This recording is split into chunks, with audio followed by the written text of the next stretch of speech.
Olá, eu sou o pastor Marcelo da Primeira Igreja Batista de Mantena e estou aqui hoje para mais uma edição da preciosa aula da Escola Bíblica Dominical. Eu quero convidar você a estudar comigo uma lição que está na revista Práticas Bíblicas da Convenção Batista Mineira, uma convenção que tem se preocupado com a educação cristã nas igrejas batistas de todo o estado de Minas Gerais. Hoje nós vamos estudar a lição de número 25, que está registrada nessa revista entre as páginas 116 e 119. O tema da lição de hoje, a lição de número 25, é uma igreja que passou de cantora a ouvinte dos cânticos. Nós vamos estudar o período que vai desde depois do primeiro século da era cristã até o período da Reforma. Naturalmente, não vamos esgotar o tema, mas precisamos entender como a música se estabeleceu na história da igreja cristã.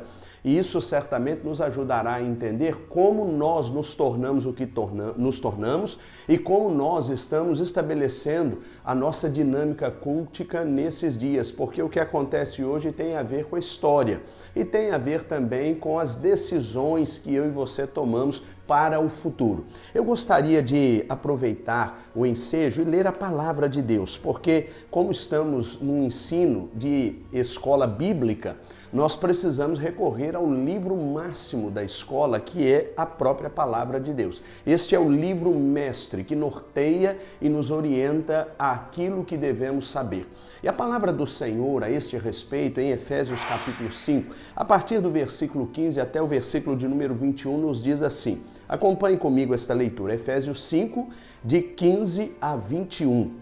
Portanto, estai atentos para que o vosso procedimento não seja de tolos, mas de sábios, aproveitando bem cada oportunidade, porque os dias em que vivemos são literalmente maus.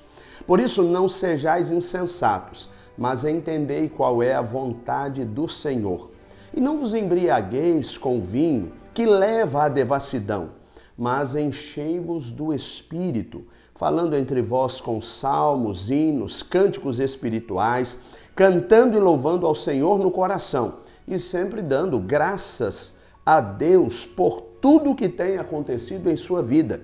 A Deus o Pai, em nome de nosso Senhor Jesus Cristo, sujeitando-vos uns aos outros no temor de Cristo.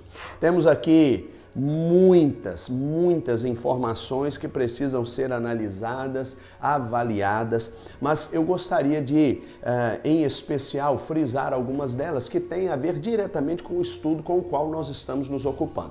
Como você bem sabe, há algumas semanas nós estamos nos ocupando com a música na vida da igreja. E segundo o que o apóstolo Paulo ensina à igreja de Éfeso, eu e você precisamos ter a preocupação de ter um repertório que passe por salmos, que passe por hinos e que passe por cânticos espirituais. Já fizemos isso em lições anteriores, já estudamos isso, eu não diria exaustivamente, mas de maneira satisfatória já entendemos o que cada uma dessas categorias de música significa, especialmente na existência da inódia cristã.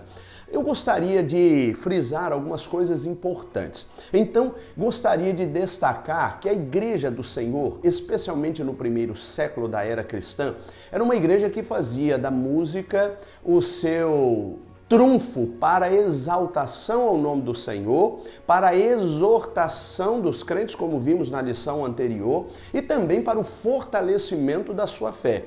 Eu me lembro de ter terminado aquela lição, a lição anterior, portanto a lição de número 24, que também está disponível no nosso canal da Primeira Igreja Batista de Mantena, e você poderá fazer isso visitando ele no YouTube. Você vai encontrar ali o entendimento de que nós precisamos fazer da música, na vida da igreja que somos nós, aquilo que gera esperança, que vem da nossa esperança e aquilo que está baseado na esperança que temos em Deus. Isso não pode se perder da nossa dinâmica de louvor e adoração ao Senhor.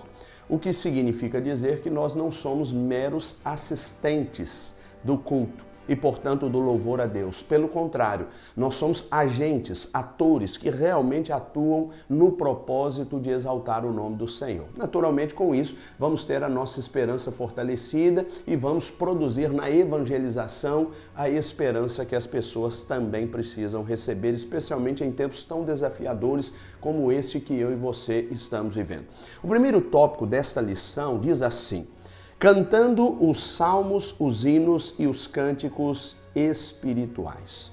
É preciso entender que Paulo, aqui neste texto de Efésios, estava incitando a igreja de Éfeso a não perder de vista o entendimento de que nós não podemos criar rivalidade no estilo de música que a igreja incorpora ao seu repertório. Pelo contrário, a igreja deve entender que a prática de cada uma dessas categorias implica num propósito e não apenas num gosto pessoal. Isso, acredito, você já tenha entendido. E é este o objetivo do apóstolo Paulo ao ensinar esta igreja a não se perder com aquilo que não interessava, mas a se envolver com aquilo que realmente era importante. Há aqui, inclusive, uma integração de gerações, porque o Velho Testamento, como vimos em algumas lições anteriores, falava amplamente da necessidade de louvar a Deus com salmos. As pessoas se valiam desse dispositivo, inclusive alguns desses eram utilizados no caminho que as pessoas tomavam em direção ao templo. Quando chegamos no Novo Testamento, nós percebemos que os hinos e os cânticos passam a fazer parte da história da igreja e incorporam uma visão doutrinária, teológica e, eu diria, acima de tudo, espiritual para um novo tempo na existência da igreja, que naquele momento era um período de extrema perseguição. Pois bem, isso é muito importante. Por quê? Porque esta igreja, ela começa a passar por algumas mudanças que podem servir de divisor de águas para a sua trajetória. Quando nós chegamos ao terceiro século da era cristã, há uma mudança radical. Há um imperador romano denominado Constantino, que tomou o poder no ano de 306 depois de Cristo. Este que assume a responsabilidade de gerenciar o Império Romano, na verdade, no quarto século da era cristã, ele toma a responsabilidade de fazer uma série de mudanças. E uma dessas mudanças era a implementação de uma dinâmica que trouxesse a perseguição que o cristianismo recebia para uma tolerância. E ele consegue fazer isso.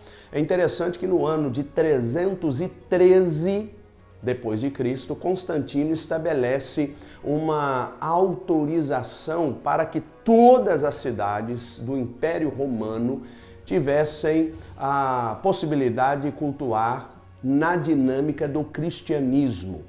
E é interessante que no ano 330 depois de Cristo, Constantino cria uma nova sede para o Império Romano, poderíamos dizer até uma nova capital para o Império Romano. É quando o Império Romano passa a ser construído numa dinâmica oriental e ele estabelece uma cidade na qual ele fortifica suas bases políticas e esta cidade fica conhecida no início como Constantinopla, em homenagem ao imperador Constantino. E a cidade de Constantinopla, ela é determinante, porque ali há uma mudança radical. Constantino, que no ano 325 faz uma convocação para um concílio, ele estabelece novas bases para o cristianismo. E o Estado, literalmente, a essa época, passa a ter ingerência direta na igreja. E é impressionante porque no ano 325, na cidade de Niceia, a cidade de Niceia na Bitínia, mais precisamente numa região conhecida à época como Ásia Menor, acontece um concílio no qual se estabelece o Credo de Niceia. E neste Credo de Niceia fica estabelecida a unificação do cristianismo. Constantino, no Império Romano, não quer mais dissidências, pelo contrário, ele queria uma unificação. E depois do credo que foi estabelecido no Concílio de Nicéia em 325, em 330, quando ele cria Constantinopla, a história prova que ele literalmente passa a dominar a história da igreja. E isso tem uma forte influência na musicalização da igreja. E eu explico por quê.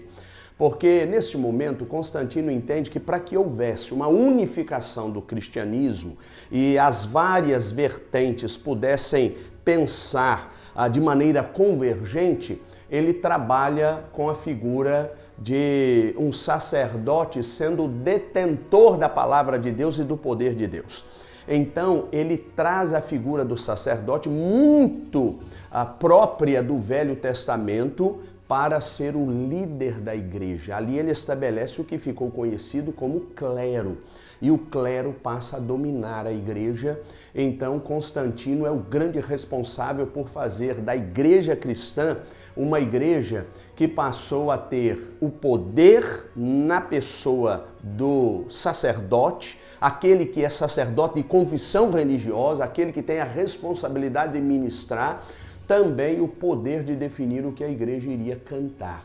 E é interessante que Constantino estabelece neste tempo uma liturgia extremamente conservadora, que com o passar do tempo vai ganhando força ainda maior. Estes 5 primeiros séculos da era cristã são conhecidas para a história, ou são conhecidos, melhor dizendo, para a história do cristianismo como patrística.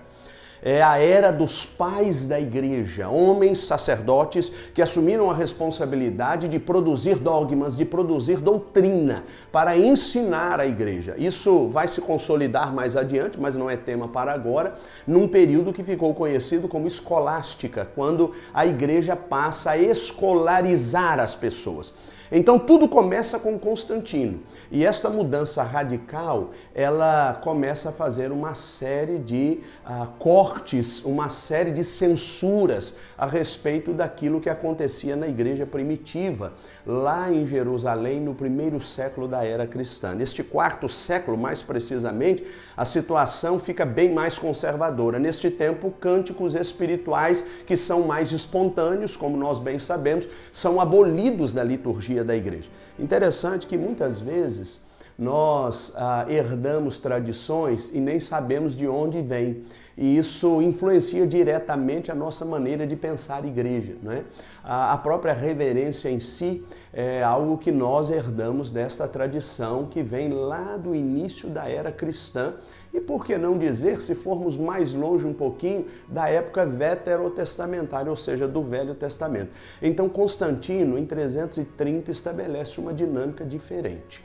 E isso vai se intensificando com o desenvolvimento dogmático, doutrinário destes pais da igreja, esses padres que eram responsáveis pela construção do que nós chamamos de liturgia, que é a ordem do culto. Vem da palavra leiturgel, que significa ordem, ordem do culto. E é impressionante que no ano 590, um papa denominado Gregório, que tinha uma visão extremamente conservadora, estabelece um tipo de canto que ficou conhecido como canto gregoriano. E este canto gregoriano, ele era um canto que tinha uma melodia muito própria, uma melodia normalmente expressando sofrimento. E este canto gregoriano, ele não expressava propriamente emoções, mas ele expressava apenas a razão. E nós já vimos em estudos anteriores, eu quero reforçar isso, que a palavra de Deus nos ensina que nós precisamos cantar hinos, cânticos espirituais e salmos. Portanto, nós temos que entender essas 3 categorias como propósitos que devem se aplicar a cada momento, em cada circunstância, a dinâmica do culto que agrada ao Senhor, e não necessariamente aquilo que nós pensamos ou aquilo que nós queremos que aconteça. Então, isso trouxe uma série de mudanças. E a igreja cristã veio construindo uma dinâmica cultica, onde o sacerdote de confissão religiosa era quem detinha todo o poder e toda a palavra, era quem ensinava, era quem dirigia, era quem ministrava, era quem orientava. Os leigos passaram a ser meros assistentes.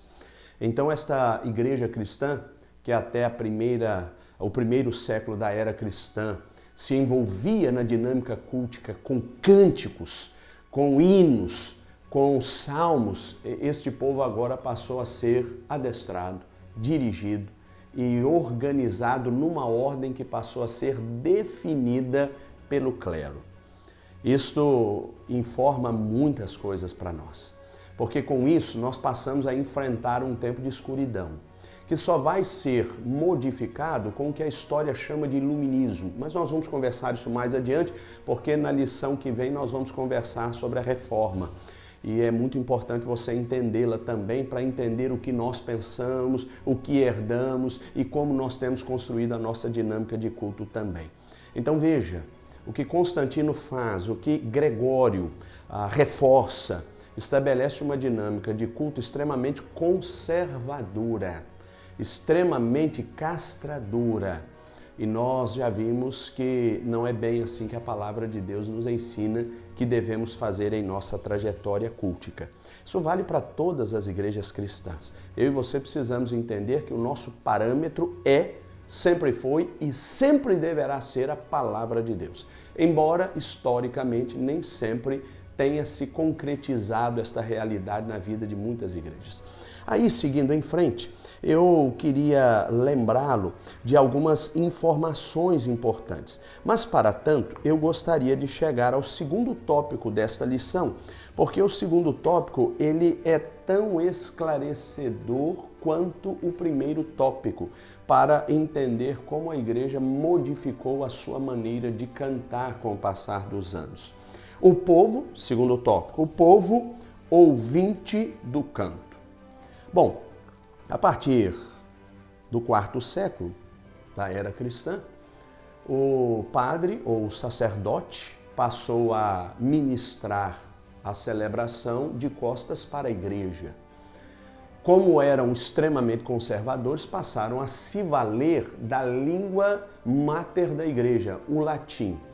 E a celebração destas reuniões culticas, esta celebração acontecia sempre com o pai da igreja, o líder, o sacerdote religioso, de costas para a congregação, e esta congregação não entendendo absolutamente nada do que estava acontecendo. Sabe o que estava acontecendo com a história da igreja no que diz respeito à música à época? A igreja deixou de ser participante e passou a ser apenas assistente. Ela deixou de cantar e passou apenas a ouvir, o que não significa necessariamente entender.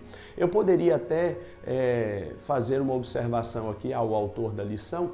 Ao invés de usar a expressão povo ouvinte do canto, eu diria o povo que escuta o canto, ou que escutava o canto, porque esse povo não conseguia decodificar propriamente o que estava sendo cantado. Afinal de contas, especialmente no canto gregoriano, um canto de sofrimento, este canto normalmente ele era entoado em latim, e isso significava dizer que boa parte da congregação, especialmente os menos escolarizados, e à época nós estamos falando de uma população fundamentalmente rural, a maior parte destas pessoas não entendia absolutamente nada do que estava acontecendo nas celebrações. E aí isso traz um contraponto com a palavra de Deus, porque a palavra de Deus, ela nos ensina algo que não pode se perder da nossa visão bíblica. Olha o que a palavra do Senhor nos ensina no livro de 1 Pedro, no capítulo 2, versículo 9. A palavra do Senhor nos diz assim: mas vós, isto é, servos de Deus, sois geração eleita, sacerdócio real, nação santa, povo de propriedade exclusiva de Deus, para que anuncieis as grandezas daquele que vos chamou das trevas para a sua maravilhosa luz. Eu queria fazer algumas observações pensando alguns elementos que são importantes aqui. O primeiro deles é a universalização do sacerdócio. A palavra de Deus, ao contrário do que Constantino pretendia, e ao contrário do que muitos até o dia de hoje, e isso inclui muitas igrejas cristãs, muitas dissidências desta igreja cristã, infelizmente entendem que é o sacerdote a figura central. E eu preciso lembrá-lo que a palavra de Deus está nos dizendo outra coisa. Nós precisamos entender, como preceituamos na Declaração Batista Doutrinária, os presbiterianos e tantos outros, que, para citar alguns, que nós precisamos crer e viver o sacerdócio universal dos crentes. Servos do Deus Altíssimo são, por natureza, evangelizadores, portanto, proclamadores do Evangelho de Jesus Cristo. Ora, se eu sou evangelizador, uma vez que sou discípulo de Jesus Cristo, eu preciso entender o que vou pregar. Eu não posso simplesmente anunciar algo que não conheço. E para que conheça, preciso ter conhecimento bíblico, preciso ter conhecimento espiritual, preciso ter experiência com Deus. E esta dinâmica vem se perdendo ao longo do tempo. Isso me preocupa nesses últimos dias, porque nós estamos sendo obrigados, especialmente nesse tempo, a viver uma dinâmica de culto em que, basicamente, cada um está assistindo da sua casa. Nós não estamos sequer podendo reunir a igreja congregacionalmente no templo. Estamos fazendo isso virtualmente, portanto, não há uma reunião presencial. E isso, embora seja um dispositivo, um recurso bastante interessante para este tempo e que tem difundido a palavra de Deus, e nós estamos aproveitando estas oportunidades, como Paulo havia falado à igreja de Éfeso, no texto que lemos há pouco, e disso eu não discordo, e quanto a isso não há qualquer questionamento, mas é bom lembrar que ainda que você esteja dentro de sua casa, uma vez que a sua igreja está se reunindo, você está em culto. E precisa se envolver nessa dinâmica, refletindo, pensando, adorando, exaltando o nome do Senhor e se lembrando que você é agente do Evangelho de Jesus Cristo, dentro da sua casa, na sua vizinhança e por onde você passar. Agora, para que isso se torne realidade, você precisa conhecer a este Deus. Ora, como fazê-lo se você não entende latim? E o seu líder religioso prega latim, ou em latim. Como entender se esta mensagem não é contextualizada? E aí, vou usar esta expressão, e me permita aí a expressão sendo usada em dois sentidos, vou contextualizar a contextualização do que disse há pouco.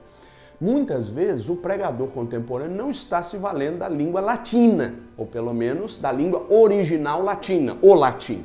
Porque a nossa língua, por exemplo, tem origem latina, né? A língua portuguesa é de origem latina. Mas a língua original, o latim, talvez o seu pastor não esteja pregando em latim, mas talvez não esteja se fazendo entender, e justamente por isso, à semelhança de quem pregava em latim no quarto século da era cristã, eu e você muitas vezes não entendemos o que está sendo pregado. E é interessante que a igreja, ela precisa cantar, ela precisa pregar, ela precisa desenvolver aquilo que vai tocar o coração das pessoas, aquilo que é literalmente necessidade das pessoas. E eu e você não podemos perder isso. E muitas vezes a igreja tem se perdido em atividades, em uma série de coisas, em um ativismo fora do normal, e ela está tentando responder a perguntas que não estão sendo feitas pela população, que não estão sendo feitas pelas pessoas. E um culto, ele serve, especialmente no que diz respeito à música, para tocar o nosso coração e para nos fazer pensar em quem é o nosso Deus, o que este Deus é capaz de fazer e como esse Deus pode mudar a nossa história. Repito, esta música precisa ser esperança e alvo da nossa esperança. Se eu e você não fizermos isso, nós vamos perder isso. Mas há uma outra observação que esse texto nos ensina, que você também deve ter em mente. Deus nos chamou, foi das trevas para a maravilhosa luz. Ora, se eu e você fomos chamados das trevas para a maravilhosa luz, não faz sentido viver na escuridão. E aqui quero usar esta expressão não aplicada ao pecado, mas aplicada à ignorância. E há muita gente que ignora o que a palavra de Deus ensina. E é por isso que o Salmo de número 119, mais precisamente o versículo 105, diz: lâmpada para os meus pés é a tua palavra e luz para os meus caminhos. Ora, você precisa pensar para tomar decisões acertadas. Se você ignora, se você não conhece, você não tem condição de pensar. E se você não pensa, você não vai iluminar o seu caminho. Interessante que a dinâmica cultica do quarto século da era cristã até o final deste período escuro em que a igreja teve o domínio de todas as decisões, de todas as orientações, as diretrizes eram literalmente determinadas por esta igreja cristã, e isso vai ser mexido, vai ser questionado quando chegamos à Reforma Protestante. Aí vamos ver isso na lição que vem, então não perca, porque temos aí coisas extraordinárias para aprender, já fazendo uma propaganda futura, né, sobre o nosso estudo futuro. Mas até chegarmos lá, esta igreja muitas vezes ignorava o que estava acontecendo. Ela simplesmente ouvia o sacerdote dizer: faça isso, faça aquilo, cante tantos cânticos, ore tantas vezes essa oração, e muitas vezes não havia pensamento. Aliás, a palavra de Deus condena inclusive as vãs repetições. Por quê? Porque elas, muitas vezes sendo repetidas, elas passam a não ser mais alvo da nossa reflexão. E a música cristã, ela precisa provocar reflexão, precisa provocar entendimento, ela precisa provocar luz, porque toda a proposta do Evangelho reside no fato de que Jesus nos chamou das trevas para a maravilhosa luz. Que seja assim a música da igreja contemporânea. Nós não podemos perder tempo discutindo ritmos, discutindo estilos. Nós precisamos investir o nosso tempo no que diz respeito à música, pensando propriamente se ela ilumina ou se ela gera ignorância. Se a música obscurece a pessoa de Cristo, se ela obscurece a doutrina da palavra, então essa música não serve para ser cantada. Agora, se esta música, em reflexão, provoca mudança de mente, me faz pensar no que o meu Deus é, em que Ele pode transformar a minha trajetória, portanto, no que Ele é capaz de realizar por mim, então essa música ilumina a minha vida. E é assim que a música da igreja deve acontecer. A música da igreja não é um objeto político. Ela não é tampouco um objeto relacionado ao dogma, portanto, um objeto dogmático da igreja. A música, ela é, sobretudo, um canal de bênção para a minha e para a sua vida. Portanto, faça da música essa extraordinária iluminação na sua vida daqui para frente, especialmente na música que exalta o nome do Senhor Jesus. Já estamos chegando ao final, eu quero agradecer a sua atenção e quero lembrá-lo que a história muitas vezes nos ajuda a compreender em que erramos, em que acertamos, e justamente por isso nos ajuda a corrigir a rota para um futuro mais do que abençoado. E é isso que eu desejo para a história da igreja nesse tempo e nos tempos vindouros, com a iluminação da palavra de Deus em nossa mente. Amém? Obrigado pela sua atenção e até a próxima aula, se Deus quiser.